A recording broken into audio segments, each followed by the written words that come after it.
Hello, and welcome to Conversations from the World of Allergy, a podcast produced by the American Academy of Allergy, Asthma, and Immunology. I'm your host, Dave Stukas. I'm a board-certified allergist and immunologist and serve as the social media medical editor for the Academy. Our podcast series will use different formats to interview thought leaders from the world of allergy and immunology. This podcast is not intended to provide any individual medical advice to our listeners. We do hope that our conversations provide evidence-based information. Any questions pertaining to one's own health should always be discussed with their personal physician. The Find an Allergist search engine on the Academy website is a useful tool to locate a listing of board-certified allergists in your area. Finally, use of this audio program is subject to the American Academy of Allergy, Asthma, and Immunology Terms of Use Agreement, which you can find at www.aaai.org. Today's edition of our Conversations from the World of Allergy podcast series is from our General Topics arena, where we aim to provide information to help patients, the general public, and healthcare professionals better understand a topic of importance. Today's episode will focus on how to optimize use of telemedicine to help patients with allergic conditions. It is my pleasure to welcome Dr. Jennifer Shih, who is an assistant professor of pediatrics and medicine and medical director of allergy and immunology in the Division of Pulmonology, Allergy, Immunology, Cystic Fibrosis, and Sleep at Emory University in Atlanta, Georgia. Dr. Shih is a member of the Health Informatics, Technology, and Education Committee of the American Academy of Allergy, Asthma, and Immunology, and has extensive experience in implementing telemedicine programs, as well as educating allergists and medical professionals surrounding this process. Dr. Shih, thank you so much for taking time out of your busy schedule to join us today, and welcome to our show. Thank you so much, Dave. I appreciate you having me. Well, I think this is going to be very helpful and very timely. Speaking of which, we are currently recording this in early April 2020, and we are in the midst of a global COVID-19 pandemic. So the first question I have for you, how are you holding up? Well, we're holding up pretty well. We're doing our best and adjusting to our new normal during this pandemic, both personally and professionally. Personally, as I think many of us are doing, we are utilizing virtual schooling for our children, and I'm certainly doing that with my twins. And professionally, as a physician, we're having to pivot quickly to a different way we see patients with virtual visits. And so the world of telemedicine has certainly grown exponentially just in the past 2 to 3 weeks. Yeah, and we're going to talk a lot about that. It really is amazing how fast this has advanced and changed. How old are your twins? They just turned 8 years old. Okay, so somewhat independent. My children are 7 and 10, and yet you still need some supervision. So how have you navigated your professional responsibilities with some of the remote virtual learning, or are you still figuring it out as we go? Yeah, it's gotten better, of course, over time. They are getting better at the technology. I didn't really want them to have iPads this early, but now they have their own iPads so that they can navigate their lectures themselves. And so they are getting better at technology, but you're right. They're at an age that you still need to supervise some. Yeah. Well, so let's get into some basics. Describe those. What do you mean when we say the word telemedicine? What does that actually refer to? Right. So telemedicine, that word actually literally means distance healing. And so I do want to go through a little bit of some glossary words, basically, because people will throw the term around telemedicine, but really what it means is seeing a patient through electronic communications that would be similar to a face-to-face visit. But there's also the term telehealth that some people may have heard of, and that really refers to the broader scope of remote health care other than telemedicine, such as non-clinical services, that could be provider training, that could be administrative meetings, CME, or any other services in that manner. And then there's also the term mHealth. And so that refers to mobile-based or mobile-enhanced ways to deliver healthcare. So those are kind of some terminology to sort of clarify what those things mean. So specific for telemedicine, there are different types, if people were unaware of that. And those types are synchronous and asynchronous. So synchronous means you are seeing the patient in real time. That telemedicine visit is occurring live in real time. And then asynchronous is offline, not during a real-time visit. For example, teleradiology has been in practice for a long time, and those are typically asynchronous. An image is performed, sent to the radiologist, and read at a later time from when the image is done. So that's asynchronous. And then under synchronous visits, which really fits our field best, you have non-facilitated and facilitated type visits. A facilitated visit is there's an actual facilitator person at the originating site where the patient is who helps literally facilitate the visit and helps with the physical exam and things like that. The non-facilitated type is where there's not someone with the patient, and so you don't have someone there helping with the physical exam or other things in person. So that's fantastic background. And as you explain all of that, I couldn't help but think, for those of us who've done telephone triage or ever called a patient on the phone, in essence, that's telemedicine on some way, shape, or form, correct? Absolutely. So the telephone visit, we all have done that prior to our current situation, where you call and have a discussion with the patient about something about their visit or their labs or things like that. And some of the issues before was reimbursement for those types of visits. In our current situation, some of those regulations have been relaxed, and you can actually bill for those types of visits too that are considered audio-only telemedicine visits. Yeah, so I think as people try to think through the logistics and the technology, I know the whole technology aspect can be very daunting for a lot of folks not used to it, but trying to keep that perspective of, this is really something that we've done for all of our careers. It's just adapting to a new platform. That's right. Now, you mentioned this in your description, but walk us through and describe why allergy and immunology is such a great specialty for implementing telemedicine. Right, I did mention it. It is a good way for us to see patients as allergists.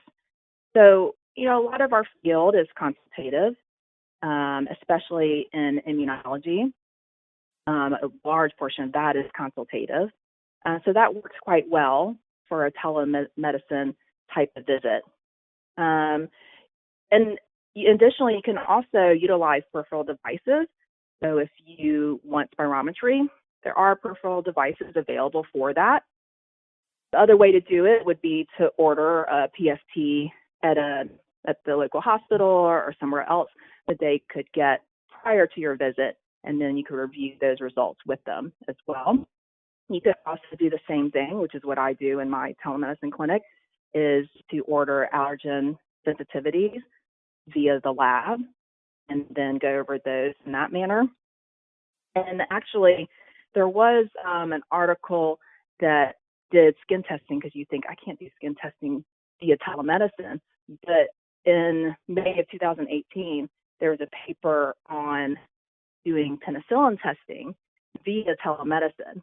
Now, this was patients that were in the hospital that they utilized it on, but it was done via telemedicine.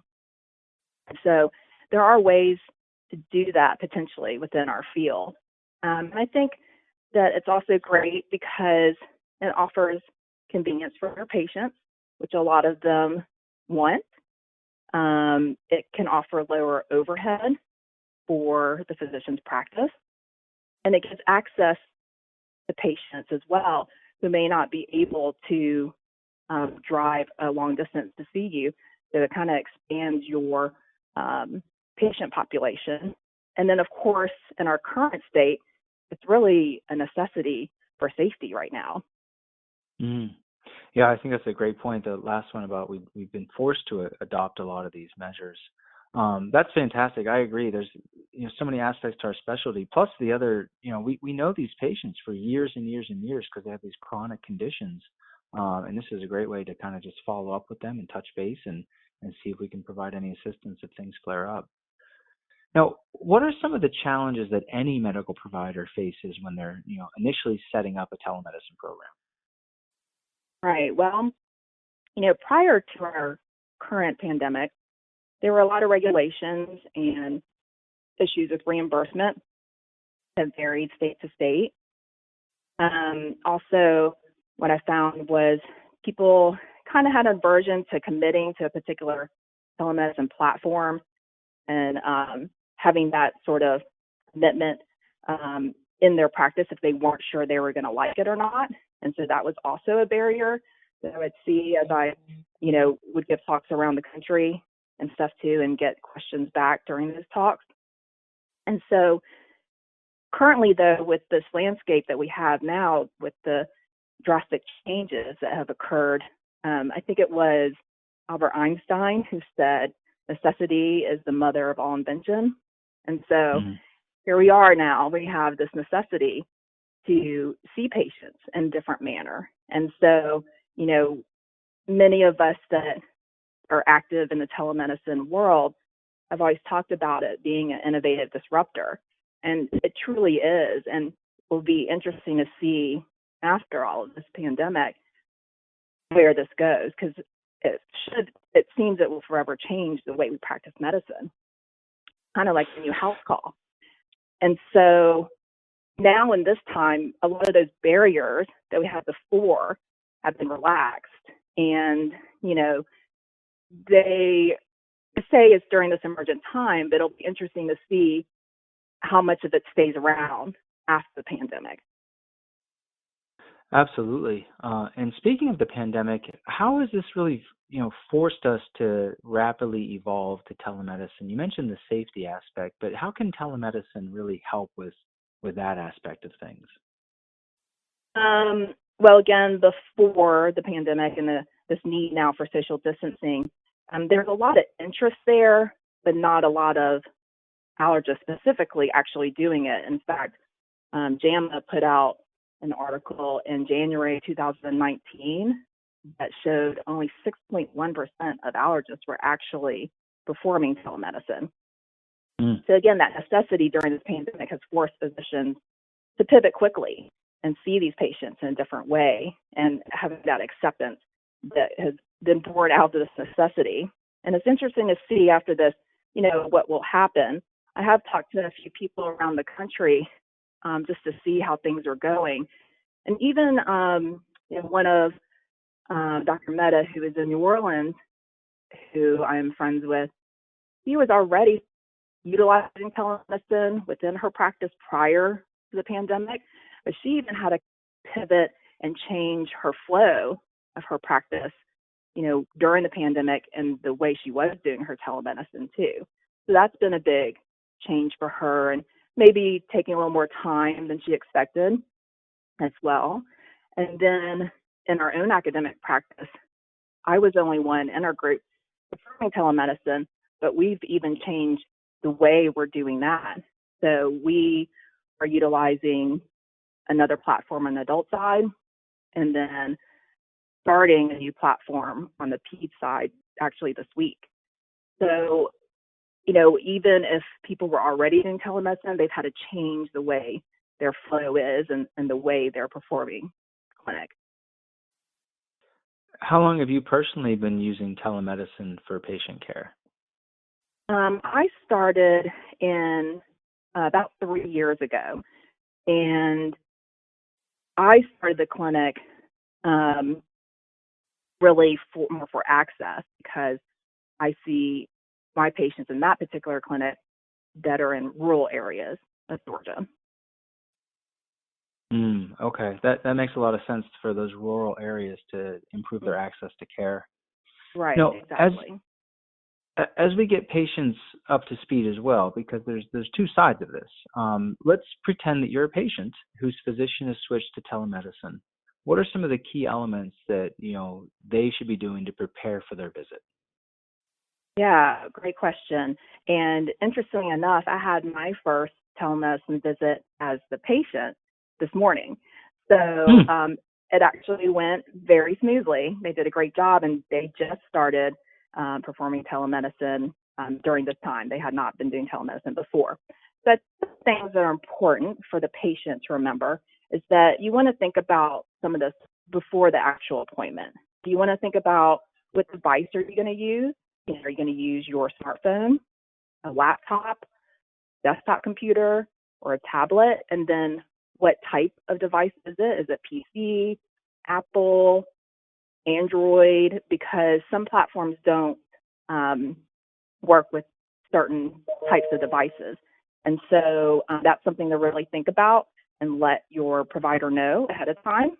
You also want to ask questions about the setup ahead of time of the appointment, and see if there's sort of a backup plan, for instance. So let's say the technology is not going well or the visit seems very choppy. Are they going to switch to a telephone visit or audio only? Or are they going to utilize something like FaceTime, which you can do during this time?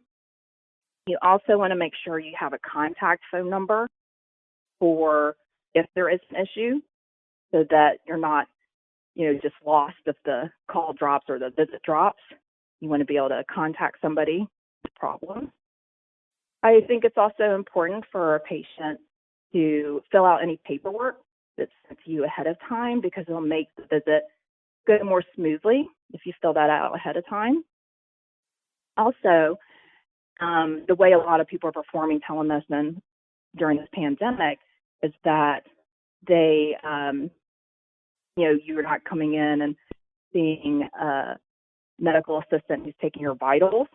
And so if you have a thermometer or blood pressure cuff at home, electronic ones also have a heart rate on it generally, or a scale where you can take your weight. Those are all things you can do prior to your appointment and give some objective information to your provider. And then, of course, write down any questions you have before an appointment. You're going to be, as a patient, trying to fiddle around with new technology and maybe something you're not used to. And so you don't want to forget the things that you're there to talk about. So it's good to write those questions down before the appointment.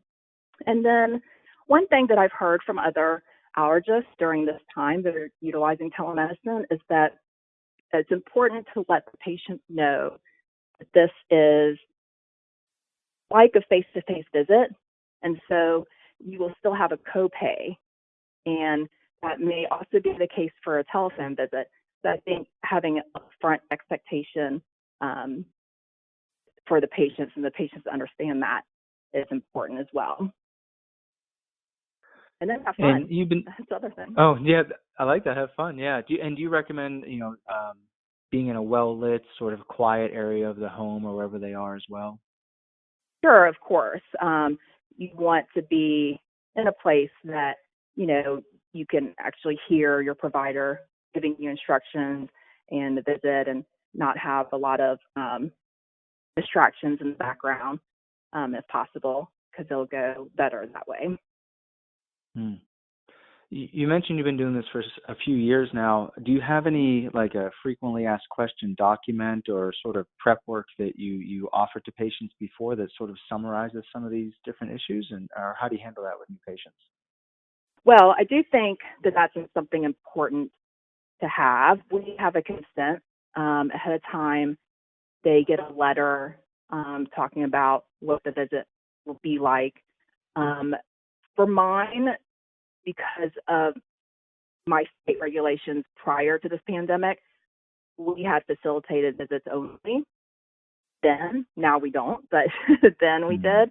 And so a lot of that, I was lucky enough to have staff to be able to relay some of that before they came onto the camera with me. Oh, interesting. Yeah, that the whole facilitated versus non-facilitated, that's a big difference. Yes. Now, what about on the other side? So what are the things that you recommend, or some of the central elements that medical professionals need to do to prepare for their visit with their patients? Not just, with setting things up for their practice, but actually day of or just prior to their visit. What are some of those elements? Yeah, so it's really important, again, I think, to prepare ahead of time. So you want to make sure you set up equipment ahead of time, make sure your camera is working appropriately, making sure whatever platform you're utilizing also is working well. You want to make sure you have enough bandwidth and a reliable internet connection. And it's funny, we started doing this from home a couple weeks ago. And so my husband also closed the physical practice down and started doing telemedicine from home. The twins were doing virtual learning, streaming lectures from home. So we had a lot of, issues with our bandwidth, and Chad's visits were a little choppy. And so we actually, within 24 hours, changed to a different internet provider with faster speeds as well. So, those are things you want to check ahead of time too, ideally. And then you want to make sure you're also in a place, more importantly from the provider side, that has sufficient privacy to protect the patient's health information. So again, somewhere quiet, somewhere where your background is not distracting, that they will see as they see your face and it's behind you. And again, somewhere quiet as well. You also want to dress appropriately. We're all used to maybe sing around our jammies during this time, but you want to, at least from the waist up, look professional. We want to maintain a professional manner and professionalism and give good quality of care still to our patients.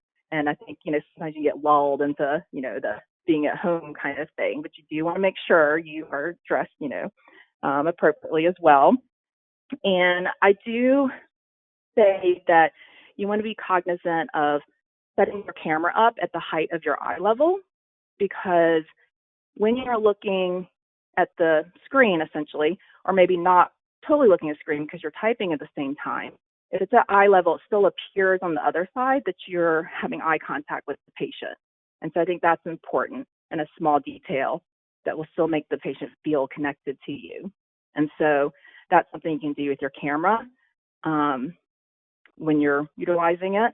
And then also, you want to make sure that you are aware of what your facial expressions are, because you have to remember what they're seeing now is your huge face on whatever device they're using. And so your face is taking up the whole screen. So any lift of the eyebrow or facial expression is going to be magnified. And so you want to have a nice website manner and make sure that you're maintaining, proper facial expressions as well, even if they say something crazy. you would want to not make a face, because they will certainly see that, where it's different in a face-to-face visit, because I know in some of my rooms, my back is to them as I'm typing on the computer, so they don't really see all of that. So you want to be cognizant of those things as well. And then I think for flow, it's important to think through that as well. So, are you going to have, if you have the ability to have staff call ahead of time, like a few days ahead of time, get the patient set up? Are you going to just call right before, or have your staff call a few minutes before?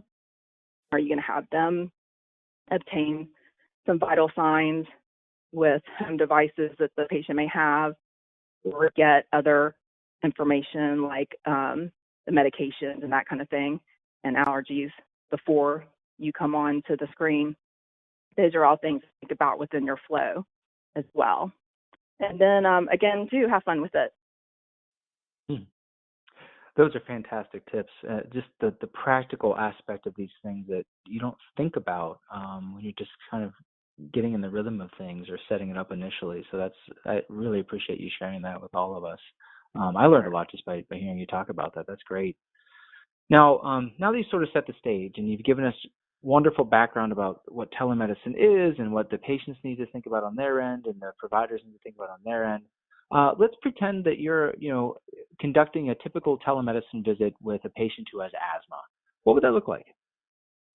Yeah, so, the great number of our patients that we see, it really is similar to the way you would do it as a face-to-face visit, or actually any of the other visits. You want to have them, quote unquote, come into the room, which would be on the screen, and you want to make sure you have consent. Not all states require that, but I always think it's a good idea, and it's an opportunity for you to explain, what's sort of about to happen to you during the visit. You want to make sure you obtain any sort of pulmonary function test or spirometry or labs or anything that has happened prior so that you can review that with them. And then, of course, obtain all histories as well, as you would in a face-to-face visit. And, of course, your HPI, asking pertinent questions to their severity and control of their asthma. And then you can have a physical exam. Even if you don't have a facilitator, you can observe how they're breathing. You can observe any difficulty in breathing in younger patients, if there's nasal flaring, shortness of breath. Often, if there's uncontrolled asthma, if you have them take deep breaths in, they'll tend to cough if they're not well controlled too. So some things that you can actually do for a, maybe not the same type of physical exam you would do in person, but you can get information that way. And then you want to review with the patient their labs, pulmonary function tests, barometry, anything that you need to go over with them. You can e-prescribe medications, labs, any imaging that you need as well.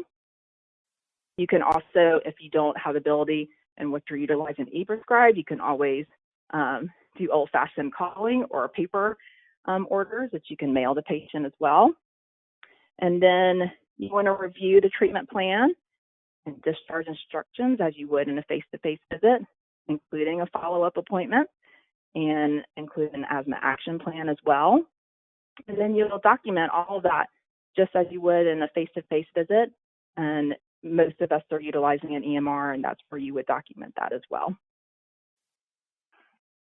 So really, it's just like seeing somebody in the office, but you're looking through a camera as opposed to being there physically with them. Yeah. Yep. Yeah, it really is that simple. That's great. Anything in particular with the documentation that needs to be included? And that may vary state by state, but in general, are there specific elements that somebody has to put if they're doing an encounter by telemedicine? Right. So if you're going to bill by time, I do recommend putting in that time that you utilize, seeing the patient. You can also put a time statement in about more than 50% of this time was utilized, in the care coordination of this patient.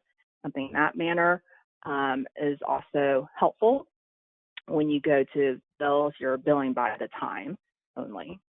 There's also modifiers that can be utilized and a place of care, but those things in this pandemic have also changed some. And so there are resources that you can go to, especially on the Quad AI website, on some of these changes, especially with CMS. Okay. Yeah, and we'll talk about that in just a second as well. Personally, we started using telemedicine at my institution 3 weeks ago, we've been talking about it for a while and planning for it for the very near future, but with the COVID-19 pandemic, it just put everything into hyperdrive. Right. And so far, I love it. It's fantastic. I think it's a great way to, especially for follow-up patients where you've gotten to know them over, a course of years. You can touch base, you can still provide care, and my patients seem to be happy as well. So let me ask you, what do you love about telemedicine? You're a strong proponent, and you're out there educating others about this. So what do you love about it? And then can you describe some of the benefits? Yeah. So, I started telemedicine for really selfish and unselfish reasons. I had a heart transplant, so I'm immunocompromised, and so that's sort of the selfish reason that I kind of pushed to start it at my institution for Allergy, because it, for me, would give me less face-to-face time and potential risk for infection for myself. So, yeah, it was a little selfish on my part. But also, I think most of us as physicians, went into the field of medicine because we want to help people. We want to do the best for our patients. And that means not only just the care, medical care, but also offering them things like convenience, access. Telemedicine can offer cost reductions for the patients because they don't have to drive as far. They don't have to miss work as much to go through the whole process of seeing you in person. They can pop on their computer at work during lunchtime and see you potentially. So there's also cost savings for the patient in the form of not missing work or not missing school. Also, outcomes, there's an article written, Dr. Portnoy was the lead author on that one, that showed asthma had an outcome similar to a face-to-face visit. We also know and can extrapolate from other written articles that patients with chronic diseases often have better outcomes if they have a specialist caring for them. And so being able to do that for patients that maybe aren't able to come to see you in the office as often as you like. Like, for example, I have service success case where there's a very severe asthmatic, and he had been intubated 3 times before he's in middle school. And I started seeing him via telemedicine because he lives 4 hours away from our severe asthma clinic. And so he wasn't able to make those appointments. But via telemed, I could see him once a month. Now he's in high school, plays basketball, corrects his mother on how to take medications. And so it's quite a success story for his outcome, at least. And then there are a lot of things that show that patient satisfaction is at least the same or higher via telemedicine visits versus face-to-face visits. So those are all, I think, great benefits that patients want. And I think it's our job to offer those things to them. No, it's great. And I love how you point out the body of literature surrounding this, especially with our specialty in asthma in particular, where we know that there are, it's been demonstrated to offer both the acceptability and feasibility of it, but also the clinical outcomes as well. So I think that that's a strong selling point for anybody who may be on the fence regarding that. Now, there's always downsides. So what are the downsides of using telemedicine, and are there some ways to overcome them? Yeah, so, I mentioned some of the technology, that can be an issue, but obviously there are ways to try to fix those things. You want to make sure whatever platform you use, that they have a good helpline for their IT as well. Licensing can be an issue because it's difficult to get an individual license and costly at different, several different states. There is some reciprocity currently, but I do expect that to grow as telemedicine becomes more widespread. I believe that there'll be more reciprocity between different states for specifically telemedicine, and that'll help in that way so that you can see patients across state lines potentially. And then, we want to make sure that you maintain the privacy, confidentiality, and security when you're seeing a patient. And so those are all important things to keep in mind and remain HIPAA compliant as well. I know during this pandemic, some of those things have relaxed currently, but I'm sure those particular things will change back as we come out of the pandemic. And then also, with regulations and reimbursement issues, depending on how this goes during the pandemic, again, they're more relaxed now, but prior to this, that was a big barrier depending on what state you're in. And so hopefully legislation will continue to catch up to our technology as we move forward.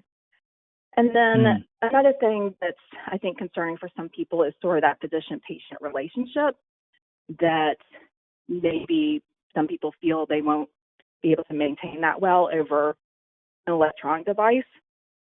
But I do feel like, in our day and age today, people are really used to, and will become even more used to, interacting with others during this pandemic via this type of format. People already are FaceTiming, Google Duoing, Skyping, WhatsApping before all this. And so I do think that people are familiar with it and are okay doing that and still feel a connection via an electronic device, because that's just the way things are now with our technology.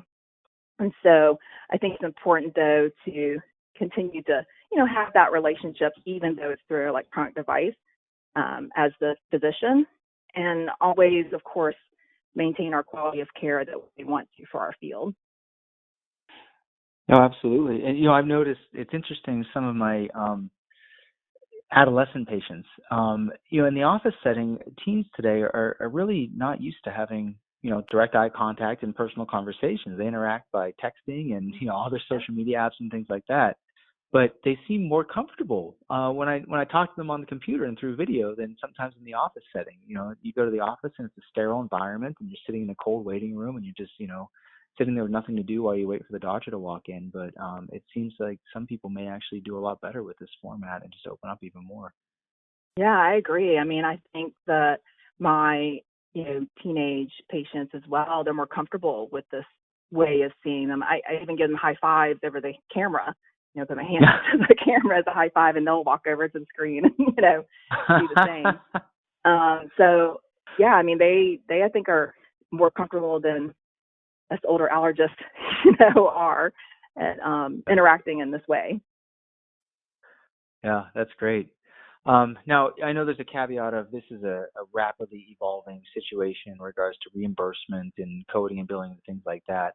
But in general, do insurance companies cover telemedicine visits as they would a traditional office visit? The answer is maybe. But before this, there were parity of pay laws passed in most of our states, but not all of them. Currently, in this situation, there's parity across all states. Will that stay the same? I don't know. We'll have to see. My personal feeling is some of these things will stay because people will utilize this and want to continue to utilize it, both from the patient side and the provider side. So we will see, but yeah, I guess the answer is maybe for right now. No, I think that's a good answer. I think it's an honest answer. So again, it goes back to what you said before of making sure that patients, you clarify with their insurance carrier about co-payments and what's covered and what's not covered before you get into this agreement. Absolutely. Now I'm going to put you on the spot, but nobody listening, including myself, will hold you to this. Let's get your crystal ball out. Yes. Dust off your crystal ball, okay? Yes, we've all gotten through the COVID-19 pandemic, and we're allowed to see each other in public. While we may never shake hands or hug each other again, we're gonna get back to life. See our faces. Yeah, right. On some level, where do you see telemedicine going from here? Are we just going to go back to where things were 3 weeks ago, or do you think it's going to just take off even further? I think that, again, the necessity is here, and it has made people now commit to doing it. And it sounds like, talking to other people across the nation, that it's a little bit of difficulty when you're first starting out, because it's something new and very different from what most people are used to in seeing patients. And so maybe it's taking them a little bit longer to see a patient than it would have before. But as people get used to doing it and do it on a more regular basis, that will change, because studies have shown generally, and I know this is the same in my clinic, the telemedicine visits generally actually are shorter and more efficient than face-to-face visits. So I feel that this innovative disruptor is here, and it will now forever change our field. And realistically, we'll come out of the pandemic and we'll flatten the curve, but we're still going to have to maintain some, safety issues, probably still wear masks. If you go back to your regular face-to-face clinic, you still may have your temperature taken as you go into work. You're still going to be monitoring. So this is going to still be around essentially for a while, I think. And so that necessity is still going to be there potentially. And some patients, they may be afraid to go. Even once we say you can start seeing people, I feel there will be people who won't want to go to a clinic, won't want to go into the hospital if they don't have to. So they'll demand to have this type of visit available to them. And if it's not, they may change to a different provider who does. So I do feel it's here, and it's here to stay. Yeah. And we'll adapt to it as we have. Oh, I appreciate you sharing your perspective. I agree with you. And, I think that there was a sizable contingent of our colleagues who have been thinking about telemedicine, and whether it was trepidation from a psychological aspect of I can't deal with the technology, or the true logistical challenges of reimbursement of the technology behind it. It was like a lot of us were sort of on the really high diving board, standing on the edge saying, oh, I don't know if I can do this. And now we've all just been shoved into the deep end. And now that we're in there, we realize it's not that bad. That's right. Sink or swim. And I think people are swimming. Yeah, I think some of us really like swimming. So we'll see how it goes. Well, this has been an outstanding conversation, and I really think it's going to provide a lot of valuable, personal sort of perspective to people thinking about telemedicine and some of these hurdles. But can you steer anybody who's listening to some online resources so they can follow up on some of the important points that you touched upon, or so that they can learn more? Yes, absolutely. Absolutely. I think that, currently the field is changing so quickly. That I would steer people to the Quad AI advocacy portion of the website. They've been doing a really great job. They post new things like about every 2 days that a lot have to do with telemedicine. In fact, they have a link to the Coronavirus Preparedness and Response Supplemental Appropriations Act, which talks about provisions related to telehealth for Medicare. They also have a link to the Coronavirus Aid, Relief, and Economic Security Act, the new CARES Act that was passed. That also includes additional changes to further expand availability and use of telehealth services.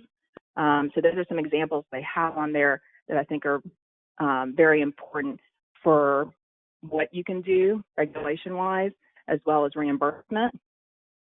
Also, there's a Quad AI telemedicine toolkit that I was lucky enough to work with some wonderful people on, and that has a lot of information. We completed it last year, so prior to the pandemic, but it just has good, useful information as far as ease of use, how to set up your clinic if you want to do telemedicine, HIPAA and security issues, requirements as well for technology and things like that on there. So it's also a wonderful resource. And then I would also have people look at the ATA website, which is the American Telemedicine Association website.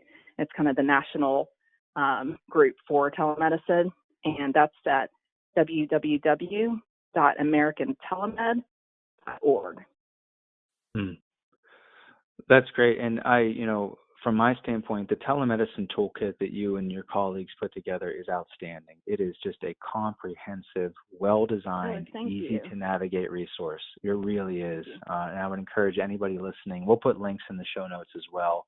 It's really easy to find. Even if you just search it through any search engine, if you just put Quad AI telemedicine or telemedicine toolkit, you'll find it very easily. So thank you for doing that. It really is very helpful.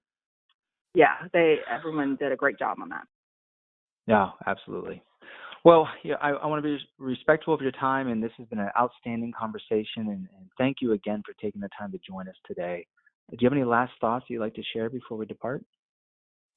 I think I would just say that, I always say telemedicine is here, but it's really here now, and it's a great opportunity for our field, and it's really necessary during this time to get started and pivot towards telemedicine, not only for your patients, but even for your business if you're in private practice.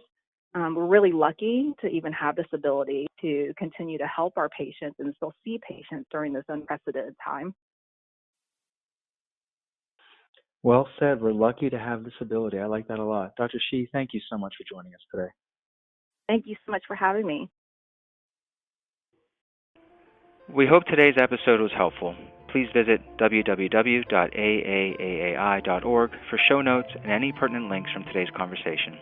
If you like the show, please take a moment to subscribe to our podcast through iTunes, Spotify, or Google Play so you can receive new episodes in the future.